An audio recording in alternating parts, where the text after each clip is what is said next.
Assalamu alaikum wa rahmatullahi wa barakatuh. Welcome one and all, everyone in our blessed Darul Islah. Everyone, everybody, everyone and all, to our blessed program here at the Darul Islah community. And honestly, not in the Masjid this time around, but actually online, as we are discussing the COVID-19 pandemic and some of its main issues with our blessed panel coming today. Alhamdulillah, Darul Islah, in coordination with founders and friends of Indus Hospital, has put on this program where we're going to be able to educate and also get the word out surrounding what really the vaccine and what really the pandemic is all about. So just a couple words about Friends of Indus Hospital. Friends of Indus Hospital is actually a US-based tax-exempt charity representing Indus Health Network, which is a network of free hospitals that provide care to Muslims and in impoverished areas of Pakistan. So if you know anything about the state of the world right now, more than ever, there's a dire need for help like this. And Friends of Indus Hospital and the Indus Health Network provide free, absolutely free, quality healthcare to those who need it the most. May Allah subhanahu wa ta'ala bless them. Friends of Indus Hospital supports the Indus Health Network from support with doctors over here, as well as funds that they collect through community engagement and outreach, as well as providing awareness for the health of the Muslim community in America. Dar-ul-Islah is going to be working in coordination with Friends of Indus Hospital in the future, setting up different medical programs, clinics, and information sessions. So please keep tuned with that, inshallah. Now, to begin our program, we have the best we are beginning the program with the best possible way, the recitation of the Quran by our beloved Sheikh Walid over here.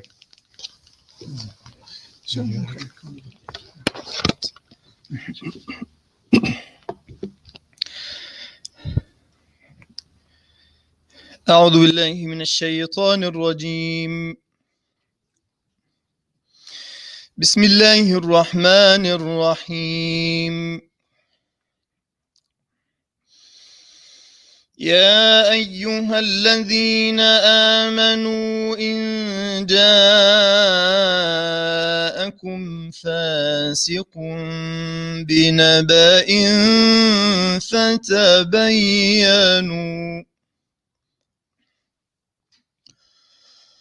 فتبينوا أن تصيبوا قوما بجهالة فتصبحوا على ما فعلتم نادمين.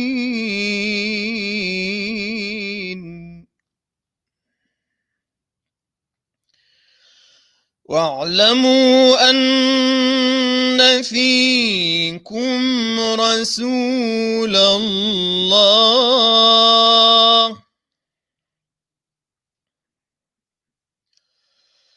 لو يطيعكم في كثير من الأمر لعنتم ولكن الله حبب إليكم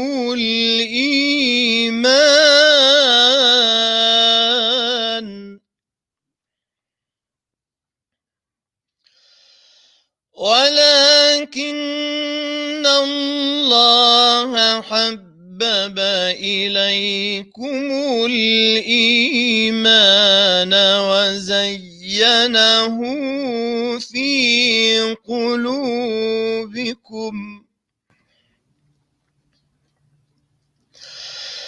وكره إليكم الكفر والفسوق والعصيان أولئك هم الراشدون فضلا من الله ونعمة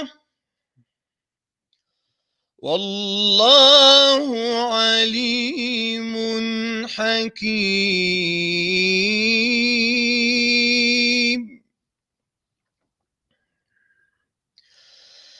وإن طائفتان من المؤمنين اقتتلوا فأصلحوا بينهما،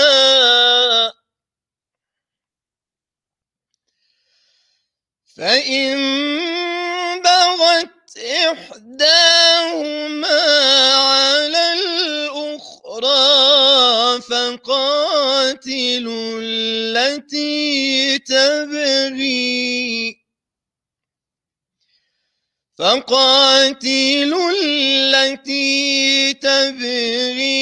حتى تفيء إلى أمر الله،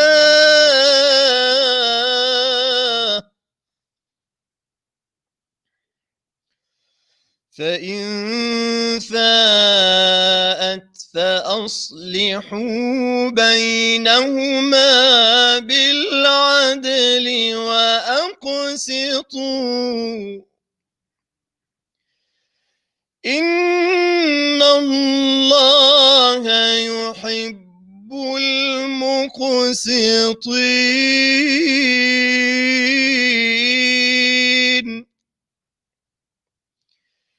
إنما المؤمنون إخوة فأصلحوا بين أخويكم واتقوا الله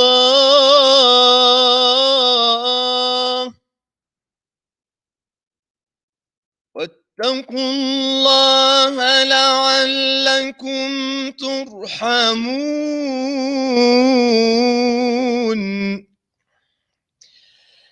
إنما المؤمنون إخوة فأصلحوا بين أخويكم واتقوا الله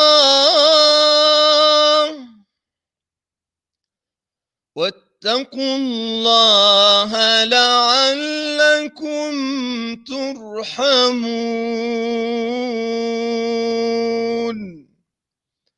صدق الله العظيم.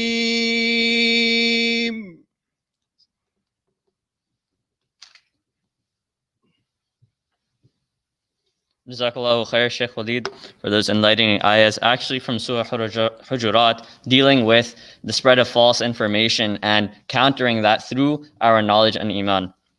Inshallah, for today's session, it's going to be an online hosted panel with a couple of doctors, as well as a very intelligent and product of our community host, who is Ibrahim Umar. And Ibrahim Umar, if you don't know him already, is a fellow member of our Dar-ul-Islah community who grew up with me, with a couple of the other young men here, and is a Sunday school graduate as well as a former teacher here at the Sunday school. On top of all those achievements, he also founded or helped found the charity that is co-hosting this event today, Founders of Friends of Indus Hospital, the charity. He is also a final year medical student specializing in anesthesiology, and he'll be helping to prod and question our doctors that are here today. Without further ado, I'd like to introduce Ibrahim Umar. Assalamu alaikum, everyone, and Adib, thank you for the wonderful introduction. My name is Ibrahim Umar, and I'm going to be moderating today. Just to give everybody a little bit of a rundown, we have 3 panelists: Dr. Sarwat Wasim, who specializes in internal medicine; Dr. Rahat Salamat, who specializes in pulmonary and critical care medicine; and Dr. Azfar Chak, who specializes in infectious disease. So I'm going to give you guys a little bit of a rundown on each doctor, let them present for a few minutes, and then we'll move on to the next doctor. And after we've done all 3, we will open it up for questions from the audience. So without further ado, Dr. Sarwat Wasim She did her medical school at Dow University of Health Sciences and trained in Newark, New Jersey at the University of Medicine and Dentistry of New Jersey. She's currently in private practice in Teaneck, New Jersey, and is an active community member. Full disclosure, she's also my mom, so I'm gonna go easy on her. Go ahead, Amma. Assalamu alaikum. Assalamu alaikum warahmatullahi wabarakatuh. Thank you very much, Darul Islah and Friend of Indus Hospital, for giving us the opportunity to relay our message today. As we know, we have been in COVID pandemic for almost a year. It's not going anywhere. We have learned some lessons in past few months. And the most important lesson I would say is that for this disease, it's really true. Prevention is better than cure. एहतियात इलाज से बेहतर है, खासतौर पे इस बीमारी में. So prevention. First thing which we have really learned is the most important thing in prevention is masking. Remember, when I'm wearing mask, I'm protecting you. And when you're wearing mask, you're protecting me. Please do not remove your mask even when you're talking. It's very, very important. Getting out of your house, getting out of your vehicle, keep wearing mask. We also have to make sure how to wear the mask properly. It has to cover your nose and your mouth completely. I'm going to show you just by wearing a simple mask here. It has to snug here correctly, and everything has to make a good seal. That's how we should be wearing the mask. It should not be falling from the nose. It should constantly cover your both openings. Second thing is that in prevention, try not to have physical or social interaction if it's not essential. So go out of the house just for essentials, for work, for groceries. Physical distancing is very, very important. I cannot emphasize that. We have to, with or without vaccination, we have to keep masking. We have to keep physical distancing as long as CDC requires us to. Third thing is that we really have to, being a Muslim, care about others. It is a pandemic. There are a lot of ahadith about it. So limit the physical interaction as much as possible. Traveling, only travel for very, very important and essential reasons. I'm going to also talk about signs and symptoms. As we all know, fever, cough, runny nose, sneezing, headaches, body aches, diarrhea, all those things can happen. But the disease can happen even without any symptoms. So you could have a COVID infection without feeling anything by yourself, and you could still infect other people.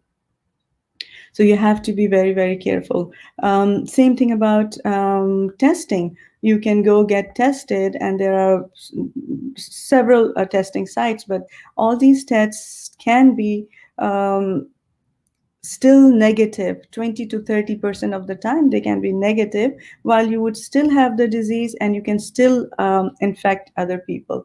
So that needs to be kept in mind. As soon as you feel a symptom, a fever, sneezing, headache, body ache, anything different, my suggestion is to quarantine yourself from your family, especially the elderly ones, because they are at very high risk of getting complications and death. You should contact your doctor as soon as you are exposed, or if you have a suspicion of exposure, if you've met somebody and they tell you that they have turned positive, or they have any symptoms, or you have any symptoms, fatigue, body aches, fever, diarrhea, as I mentioned, headache, sneezing.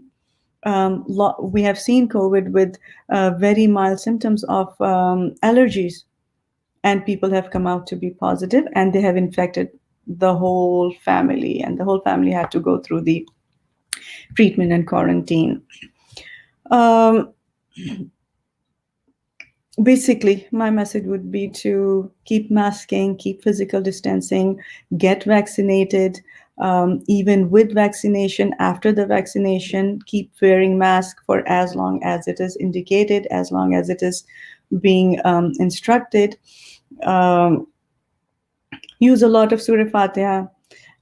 Use vitamin C, zinc, especially with green tea. It helps activate the zinc going into the cells, and that gives you immunity against these kind of viruses. And please mask all the time. सब लोगों के लिए मेरी बहुत दरख्वास्त है कि mask पहन के रखें. आप मुझे प्रोटेक्ट कर रहे हैं और मैं आपकी हिफाजत कर रही हूँ मास्क पहनने से. अगर बुखार होता है, बहुत छींकें आ रही हैं, जिस्म में दर्द हो रहा है, डायरिया हो रहा है, फ़ौरन डॉक्टर को बताएं और आइसोलेट हो जाएं.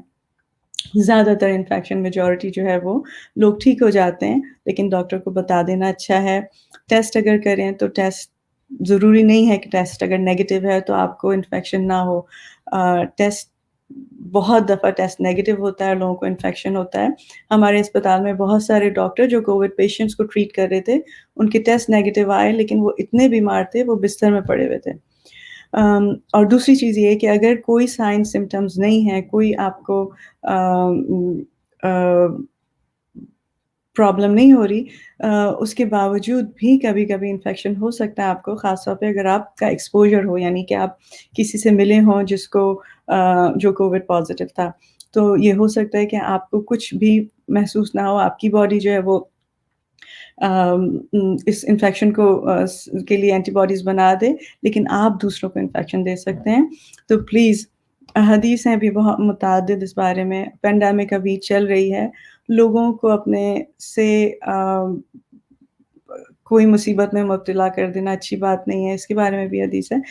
तो मास्क पहनिए, फिजिकल डिस्टेंस रखिए, बाहर निकलिए या ट्रैवल सिर्फ उस वक्त कीजिए जब बहुत ज़रूरी हो. मुतअद्दिद लोग जो हैं वो थैंक्सगिविंग और दिसंबर की छुट्टियों में गए हैं और पूरी फैमिलीज़ को इन्फेक्शन हुआ है और उन्होंने पूरे घरानों को इन्फेक्ट कर दिया है. स्पेशली फार्मेसी में जाने के लिए, ग्रोसरी स्टोर में जाने के लिए ग्लव्स और मास्क ज़रूरी, और कोशिश करें कि ना जाएं.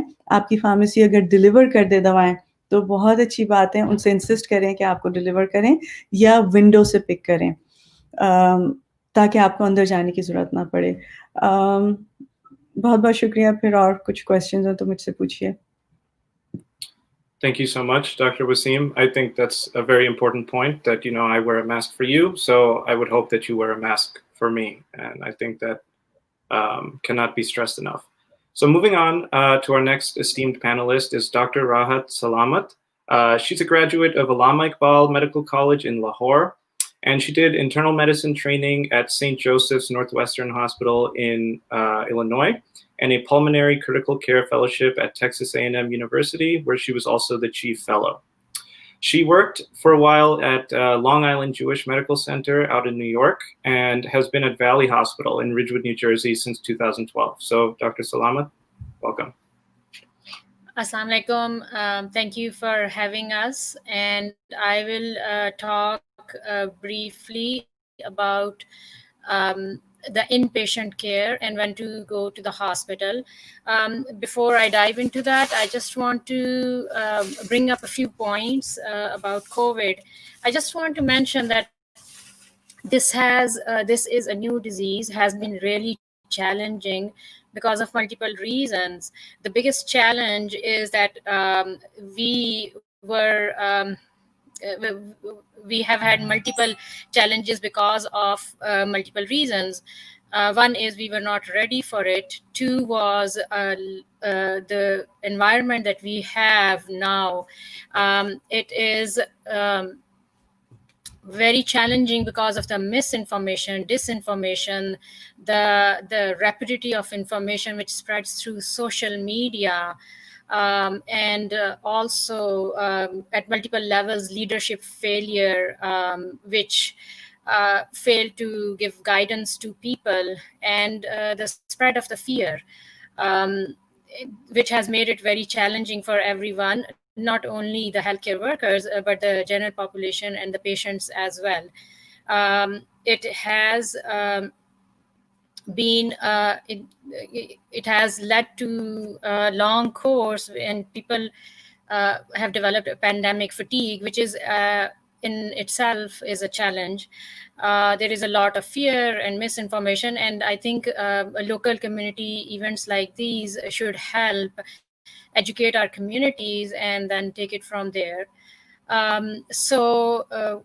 Going on to the fear part of it, there is a lot of fear. Like I said, I just want to mention one more thing, is that it's a pandemic, it's all over the world. The biggest challenge is how to give reliable information to people, as information is changing and it continues to change, because of which people develop mistrust, not only on and the administrative part of it, but also the physicians and the healthcare workers are being mistrusted because the information is changing. I just want to point out that we are getting information from all over the world. Population of patients is different. Different medications are being tried all over the world, and that leads to ever-changing information. At some level, we are giving you the best information which is available to this day and age. So Dr. Sarwat mentioned about the prevention is the best medicine. As long as we are struggling and ongoing studies, there is no cure for this disease, as we know. The medications and the treatments that we have we are trying our best to prevent the worsening of the disease, preventing patients from getting into the hospital, or once they are in the hospital, preventing them from getting critically ill and getting the severe disease, which we are all hearing the numbers leading to death. First of all, the 80% of the patients or people who catch COVID are going to have kind of a mild illness. So that's a pretty good number, 80%. And they are going to recover within a few weeks. Now, only 10 to 14% of the patients are going to develop moderate to severe illness requiring hospitalization. And of those, only less than 5% would require will be critically ill and requiring ICU care.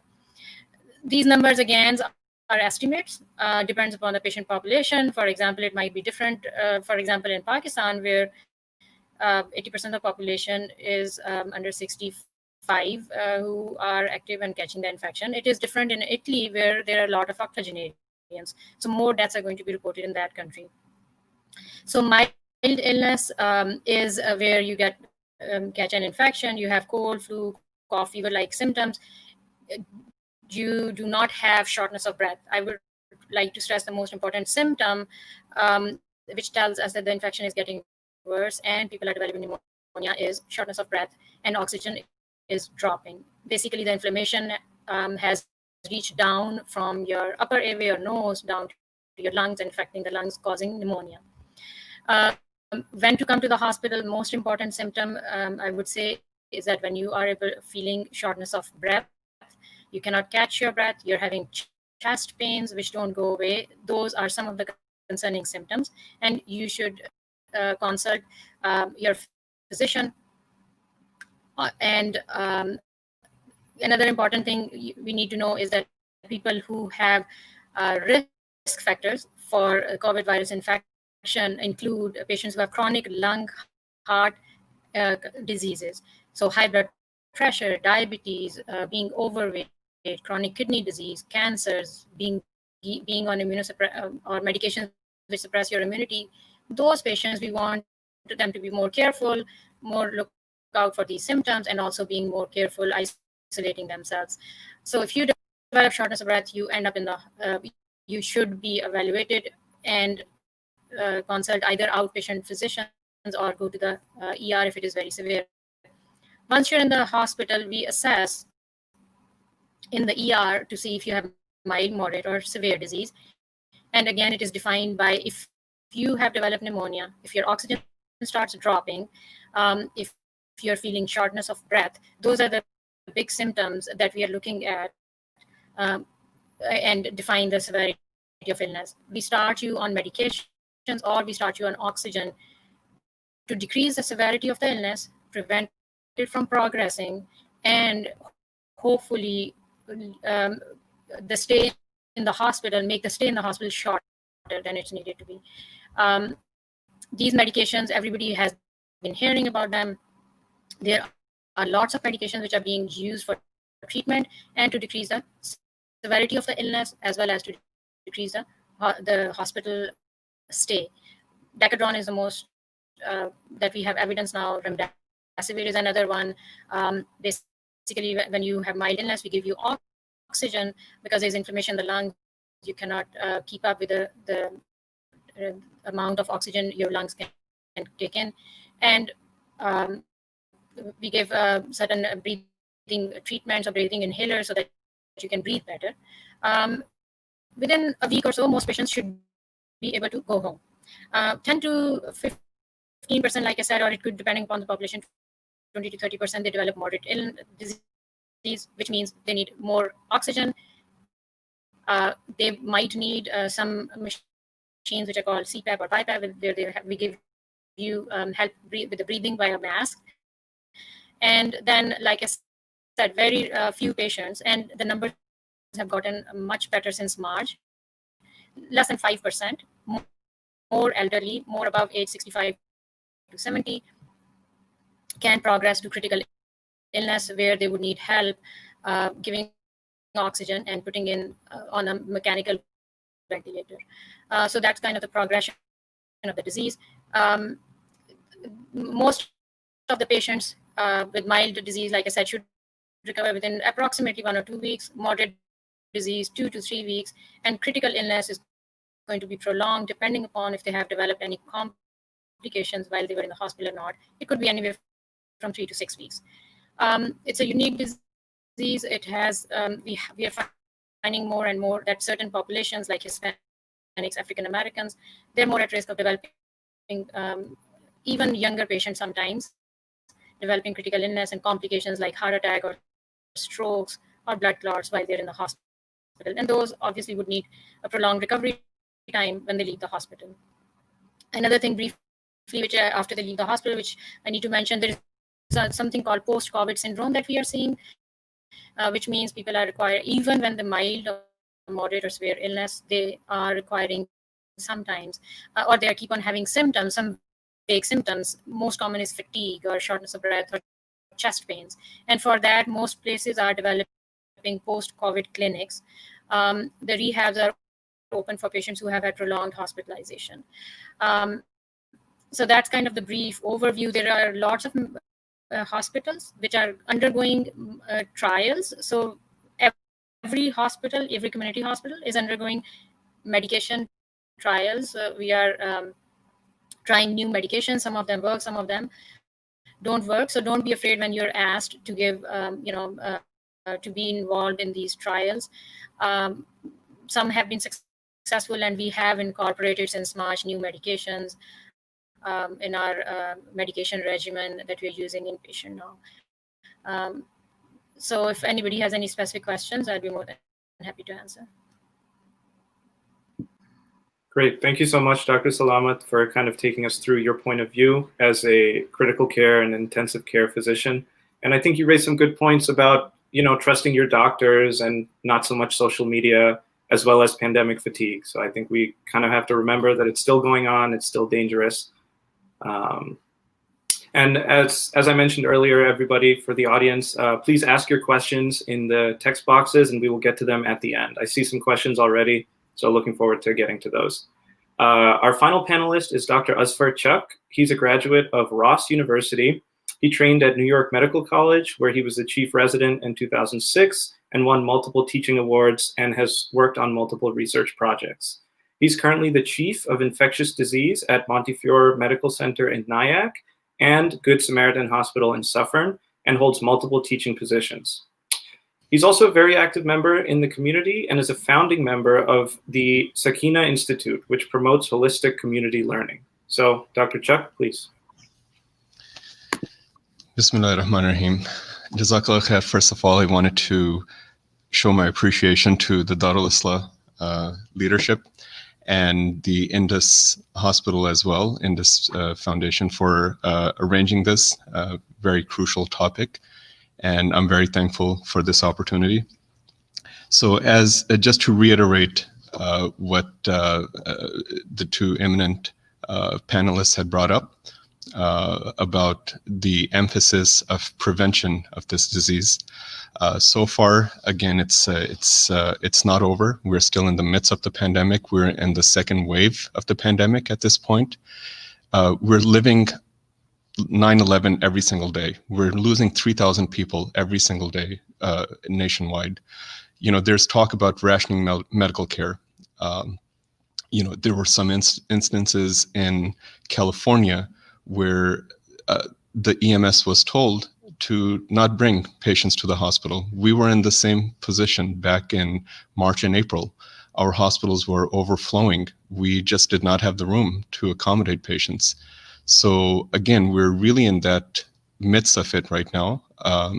You know, we're losing 3,000 patients every day. We've lost a total of 430,000 patients since this pandemic started in America. Approximately 150 to 200,000 patients are being infected every day, and many of them do end up in the hospital. As Dr. Sarwat and Dr. Rahat mentioned, many of them do end up in the ICUs. Our ICUs are getting full again. You know, many patients get on the ventilator. So with that being said, again, prevention is the key. As Dr. Sarwat had mentioned, there are many, many things that you could do to prevent this, such as mask wearing, social distancing, hand washing, you know, keeping yourself in wudu most of the times. You know, you're automatically washing your hands, you're washing your nose and the inside of your mouth. So those are all going to prevent this. So that being said, we as a Muslim community should be at the forefront in fighting this, and alhamdulillah, most of us are. Many of the physicians, many of my colleagues, you know, we're up in front in the media. You know, the hospital administration comes to me every single day for advice to treat and prevent this. So it really is an honor that Muslims are in the forefront of fighting this disease. So what I was asked to do was to speak about the vaccines. As I said, Muslims should be in the forefront. Alhamdulillah, it's such an honor to know that there were two Muslims who had invented this vaccine, both of them being from Turkey. So they're the ones who had you know, come up with this vaccine. There are and for viruses, again, despite all the advances that we've made in the last 100+ years in medicine, when it comes to viruses, we're still in the process in a very primitive state. So best prevention, best treatment, quote unquote, is prevention, and vaccines do provide you prevention from this disease. So there's a lot of skepticism about the vaccine, and I think it stems from a couple of issues. First and foremost, people think that these vaccines were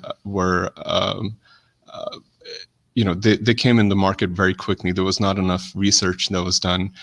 They don't know what the side effects are associated with that. So I just wanted to clarify some of those concerns if some people may have. These vaccines were very well tested and tried.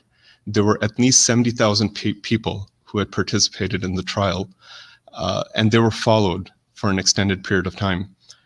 For at least 3 to 4 months before these vaccines were able to come in the market. And they found these vaccines to be very safe. There were no short-term or long-term effects. There were some side effects that people had experienced, and we can certainly go over them. I will speak from personal experience. I had received both doses of the vaccine, and after the first and second dose, I did feel a little malaise, a little headache, a soreness at the site where I had the injection, and all these symptoms just lasted 24 hours. After 24 hours, it was like nothing ever happened. But for those 24 hours, it was tough. I'll just preface this by saying that Muhammad Ali, rahmatullah, he used to say this whenever he used to practice. He said, I hated every moment of practice, but I used to say to myself that let me practice, let me suffer so that I can win in the ring. So I think the concept is very similar with the vaccines. You know, you suffer for a few hours, but inshallah, it's going to prevent a bigger problem that you may face with these vaccines. Another issue that many people bring up with the vaccines is the fact that since typically vaccine development takes anywhere from 8 to 10 to 12, 15 years. How come this vaccine was developed in 3 to 4 months? So there's skepticism about that. So the technology that was used in this vaccine was a little bit different than the traditional vaccines. There's an mRNA spike. We can inshallah discuss that some other time, not to get into more details. But the technology was tried and tested for many, many years. And the blueprint was all ready for that. So as soon as they were faced with this novel virus, they implemented that technology, and they found it to be very successful. Anytime some medicine comes in the market or some vaccine comes in the market, there's phases that they have to go through. There's about 4 main phases that it goes through. Phase 1 being to check what's a safe dosage of the medicine. Phase 2 being how much of a high dose a person can take, and phase 3 being they compare it with the placebo. So with this vaccine, what they did was they tried all 3 phases at the same time, because there was a rush to get this vaccine out. We're still in the pandemic. So they tried all those, and it was shown to be very safe and effective. So inshallah, I know the time is running short. Inshallah, we can discuss this more in the question answer session. So, but to summarize it, inshallah, this vaccine is considered to be very safe. There might be some short-term side effects that people may feel, but overall, it's considered to be very safe. Typically, some people had some issues about long-term neurological effects. So many of the experts, and I guess Ibrahim is probably a little bit more fresh in immunology, many of the experts do say that if you are to get these long-term side effects, it's typically within the first 2 to 3 months that you experience it. Typically, it's not afterwards. Like, for instance, there are some concerns about neurological effects with certain flu vaccines, but it typically happens within the first 2 to 3 months, and not after that. So this vaccine was tried and tested for at least 2 months, and it was found to be very safe in those cases. So at the end, I just want to say thank you once again to the Dar-ul-Islah leadership for arranging this and giving us the opportunity. So inshallah, we'll open up for questions, and inshallah, Ibrahim can take over. Assalamu alaikum wa rahmatullah. Thank you, Dr. Chuck. I think you brought up some really important points and helped clear up some of the misconceptions. Like I said before, everybody, please type in your questions and send them to us. We're going to start running through questions and having the physicians start to answer. So please go ahead and keep typing. So we had one question early on. Salam, oops, let me see if I can pop it up. There we go. Salam, how can stress management help improve the immune system, and will better immune system provide more resistance to COVID? So Dr. Wasim, if you want to answer that one, Sure. or whoever. Sure. Walaikum salam wa rahmatullahi wa barakatuh. More so at this time, regular exercise, regular, even walking, if you can do it for a few minutes a day, would really benefit. Having a good emotional health really helps having to build up with our immunity. It has a lot to do with building up our immunity. So I would really emphasize, we have a little bit extra time these days because people are working from home. Commute time is saved. So please utilize that time for getting some aerobic exercises, even walking a few minutes a day. Every little bit counts. If you're not able to walk due to aches and pains in the body, You can do sitting exercises. There are multiple YouTube videos on that. If you're a smoker, please try to quit smoking. Obesity, if you're overweight, try to lose weight. This is the time to lose weight. It's very important because we have seen in past year that COVID can cause more problems with people who have diabetes, who are overweight, who are smokers. So definitely having a healthy lifestyle, diet full of vegetables and fruits, low fat diet, regular exercise would really help. So basically, eat less, talk less, do a lot of ibadat, try to get vaccinated whenever it's available in your area. If you're very worried about vaccination, do istikhara, do nafil istikhara, and then go get the vaccination done. Inshallah, you'll be protected. Lots of Surah Fatiha. Thank you very much. I hope I answered. If anybody wants to add to it. So I would just pitch in and say the stress relationship is usually because stress leads to high steroid or cortisol in the body, and that can decrease your immunity. So that's kind of the link. And also sleep deprivation has been shown to decrease your immunity. Most importantly, you should get 7 hours of sleep. And stress reduction, interestingly, all these new studies coming out talk about meditation, and interestingly also what I would suggest is whatever Islam says, there is probably a science behind it. They're recommending 5 minutes of meditation 5 times a day. That's all our 5 prayers, mashallah. That's they're proving by studies. And they gave vaccination and with influenza, and it boost and they saw that patients who were not sleeping, their immunity was going down. So on the nighttime sleep is the best sleep. So isha to fajr, that's the best sleep, best for your health. If I may add a sentence as well, just to summarize exactly what Dr. Salamat and Dr. Sarbat said, adopting the prophetic lifestyle, that's the best way to build your immune system. Adopting the Prophet Sallallahu Alaihi Wasallam's lifestyle of his diet, of his sleeping habits, as mentioned. So these are all the things that are being shown more and more in medical journals to be beneficial in building the immune system. So far, the only thing we have in fighting COVID virus, once you have COVID virus, is your own immune system. We're finding out, most of these medicines are not very effective. So the best way to build the immune system is follow the prophetic lifestyle, as it was mentioned, more of a diet of vegetarian vegetables and fruits, honey, all these things have shown to build up the immune system.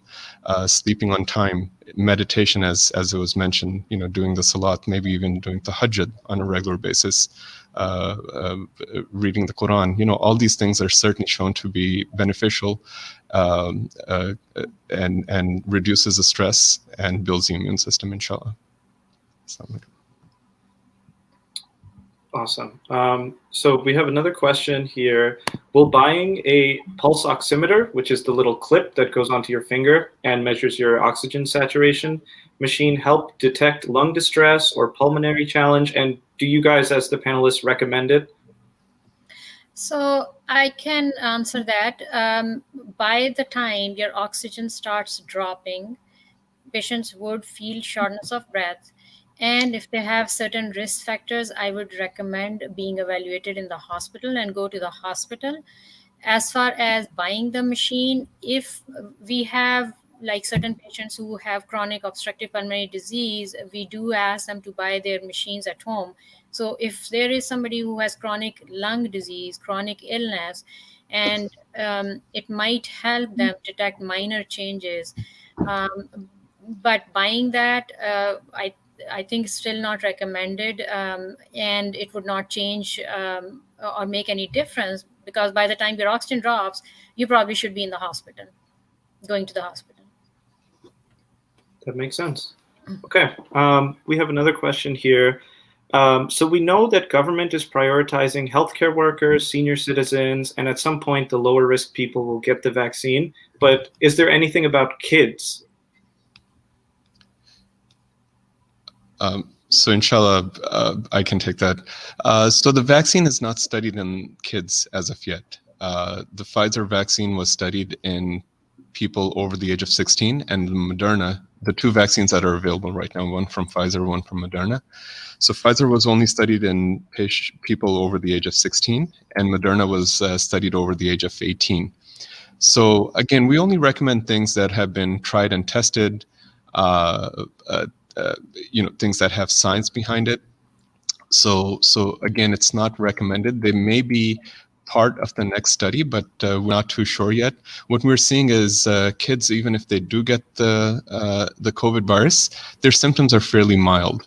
There were some reports of Kawasaki syndrome and certain other mild diseases, but there were really, really limited amount of cases that were reported on that.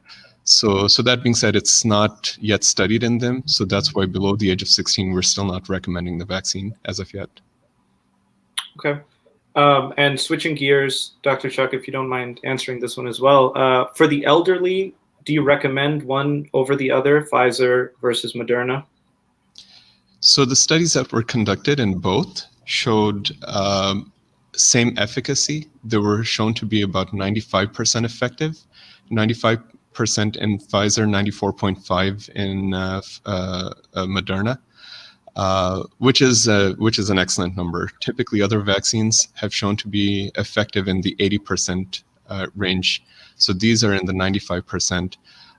The side effect profile is very similar. Moderna was shown to be maybe a little bit more side effects associated with Moderna over Pfizer. But that being said, typically what we are recommending in the hospital and the administration in the hospital is just take whatever is available. Right now the target by the end of the month or by now was to vaccinate at least 50 to 60 million people. I think there are close to 20 million people that have been vaccinated nationwide. With the new administration, the goal is to vaccinate at least 100 million people in the next 100 days. It's a daunting task. It's very difficult to store the Pfizer vaccine. It requires a negative 70 degrees temperature. So there's only some specialty places that can store it.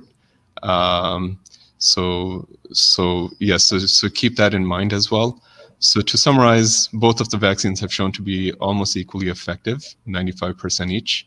Moderna may have a slight more side effect profile. Again, when I talk about side effects, it's just, short term, that malaise, fever, chills, some body aches, abdominal discomfort. So that's basically what's shown to what it shows. Sure. Okay. So sticking with the topic of vaccines here, kind of a two-part question. So what if somebody only gets one shot and not the second? And then the second question, and I think this is important, is are there any haram ingredients in the vaccine? And are there any haram ingredients in either of the vaccines? So the answer is no. There's no pork, beef, or other animal products used in the vaccine. Number one. Number two, I'm sorry, what was the second part of the question? So what if you take one vaccine, one shot and not the second shot? Oh, right. So the studies showed a very limited amount of antibodies that were after the first vaccine. It did not give you enough protection. I think what they found was about 60 to 70% protection was given with the first vaccine, but with the second vaccine, it does boost up to about 95+%. So the recommendation is still to get both vaccines in the allotted time that was recommended. First vaccine and 3 weeks afterwards in Pfizer and 4 weeks for Moderna. So we still stick with that same recommendation because that's what the study showed to be more effective in that manner. Okay, so just to clarify, nothing haram in the vaccines, correct? And you should get both. Make every effort to get both. Yes, inshallah. Again, I'm not a scholar. I can certainly pass it on to Imam Qureshi, and so we can certainly pass it on to them. But as far as I'm concerned, there was no animal products used, and there was no embryonic stem cells that were used that are always a concern for, not just in the Muslim community and in the other religious communities as well. And again, the imams can certainly correct me. I think there were many fatwas that were given, not just in America, in other parts of the world as well, that have approved it. So again, I can certainly defer that to them, but that's what my understanding was. There's a lot of fatwas, religious edicts that have been given for the permissibility from worldwide Muslim scholars, including different scholars from America as well. Okay, great. So we have about 5 minutes left, so we're going to try to hit as many questions as we can in that time. So the next question is, please discuss the need and the reason why to continue following preventative measures even after taking the vaccine, and can vaccine takers still be carriers for the disease?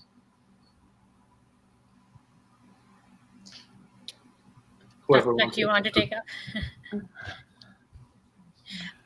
My understanding is, and Dr. Chuck can correct me if I'm wrong, is like he said, that it is 95% effective.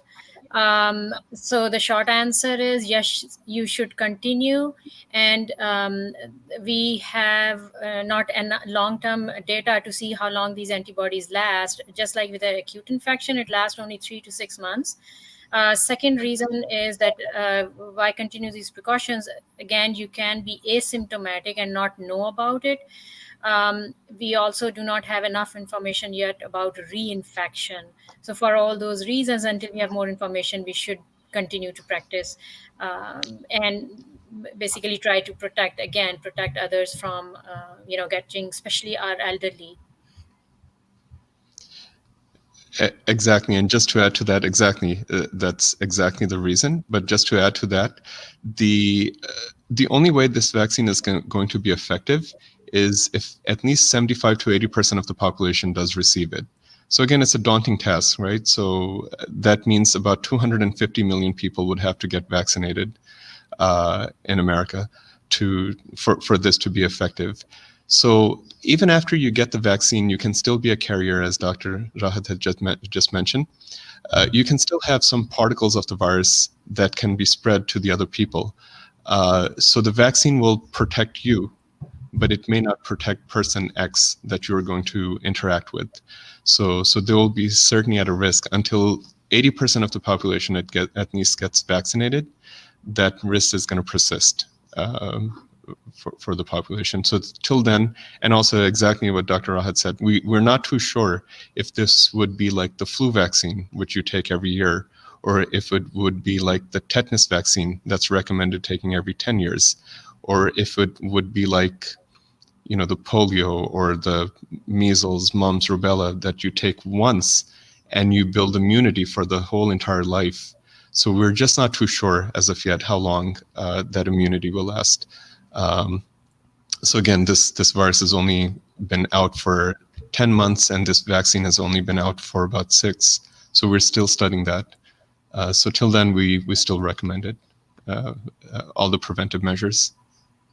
All right, awesome. We have time for one more question, so I'll try to roll a couple into one question. So this one came up a couple times. What percentage of patients are ending up in the ICU? How many of them are recovering? And what does recovery look like when patients leave the hospital or the ICU? So that's a very good question. And there is no straight answer. The data is all skewed, again, depending upon what population you're dealing with. So if you look at Italian studies, the data is going to look that lots of people, because their above 65 population was very high. We are seeing mostly 70 to 80 years of age. It might be 20% going into the ICU, but overall, if you are looking at mixed population, it could be less than 5%. Hispanics, African Americans, the data is high. So, but up to, if you skew is 5 to 20%, we're talking about. Again, the number of deaths, there were two factors. We are seeing less, the numbers are better, people dying from it in the ICU. There are two reasons. One was in the first wave, if I want to put it simply, we were seeing, like 50 ICU patients. Now we have 10 ICU patients. Obviously, it affects the care.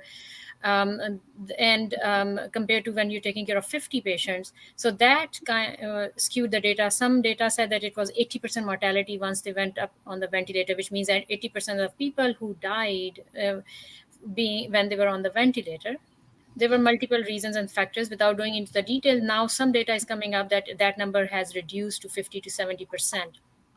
Multiple reasons. Post-op recovery, also there is data coming from, it could be anywhere from minimum 6 weeks to 6 months. And minimum we have is 3 months. There are multiple reasons. Again, that is not much different, slightly worse from people who already have critical illness that we normally see without COVID. It's just the nature of being in the critically ill. Older patients recovering longer time. So it's a long haul. Recovery is anywhere from 3 to 6 months. It could be, minimum is 4 weeks, 6 weeks, longest is 3 months. Okay. And they need a lot of rehab. Thank you. Unfortunately, that is all the time we have. I know there were some unanswered questions, but inshallah, if you have questions, please reach out to your doctors. And we will see if we can do another session at some point. Thank you to the guests, Dr. Wasim, Dr. Muhammad, and Dr. Chuck, for your time and for answering some questions. And I'm going to send it back to Adib to wrap it up for us. And thank you, everyone, for taking some time out of your Sunday. Thank you so much. Thank you very much. Thank you.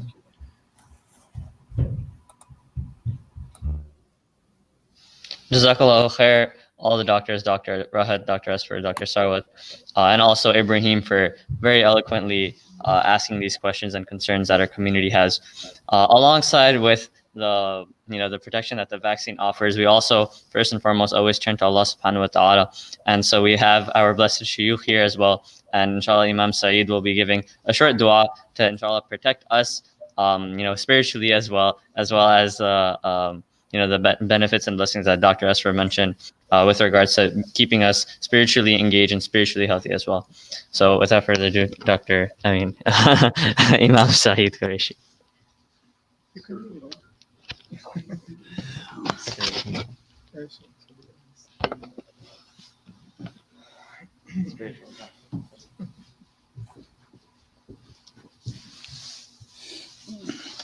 Assalamu alaikum wa rahmatullahi wa barakatuh.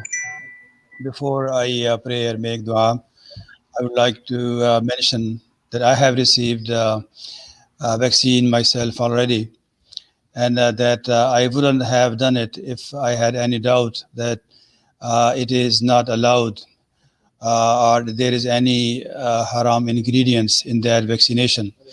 And there is not only one, but there are multiple fatwa that many esteemed religious organizations, that each organization, they had many very renowned scholars that they sat together and they studied the ingredients and all that detail. And after that detail, that they have decided and they have announced that for Muslims, that it is to have to receive this vaccination.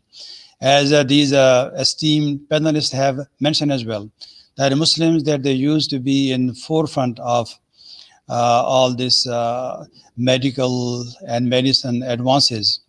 And we pray to Allah subhanahu wa ta'ala that may Allah subhanahu wa ta'ala give us strength and tawfiq, that we keep seeking knowledge and we keep benefiting the community and the whole humanity.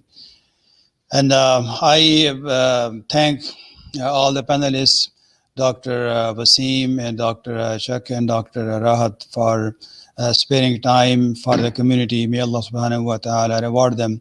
And especially in this hospital, in Pakistan, that they are doing a wonderful job as well. And I would encourage all the brothers and sisters that who are listening to please remember that a project, there is a kind of a project that they are serving the community in Pakistan, and that is the only hospital that they serve the community free of cost. So let us pray.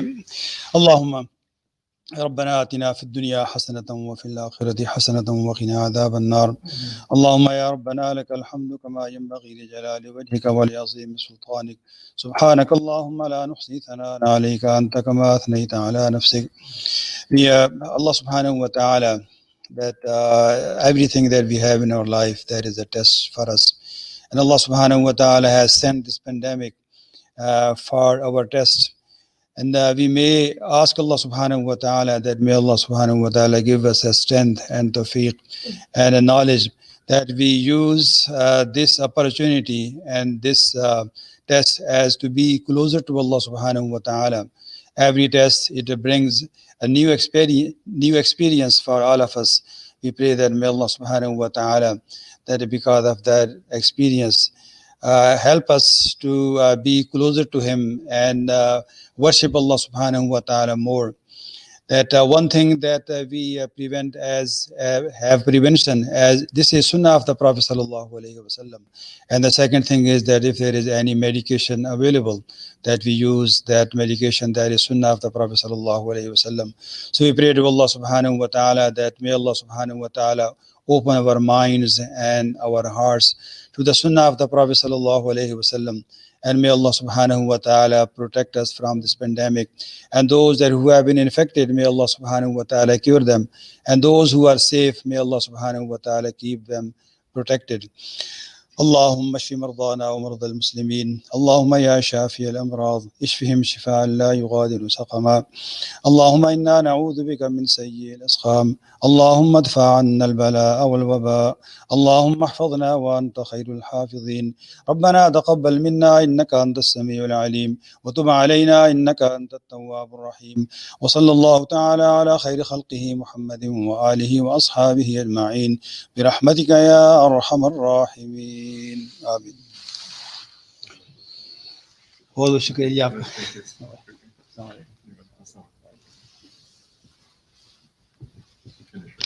Yeah, with that, inshallah, we can close. Jazakallahu khair. Just giving out our many thanks to Friends of Indus Hospital, to Dar-ul-Islah, to brother Adhar Osmani, our new president, and also brother Imran Khwaja, who set up this entire online infrastructure as well as the inside Dar-ul-Islah infrastructure with the camera angles and everything. So Jazakallahu khair, everyone who contributed, all the doctors, all the organizers in the back, as well as the community for inshallah continuing to follow the COVID-19 guidelines and making our community one that's an exemplar and model community for the rest of the Muslims in America and also other communities to follow as well. Jazakallahu khairan. Assalamu alaikum wa rahmatullahi wa barakatuh.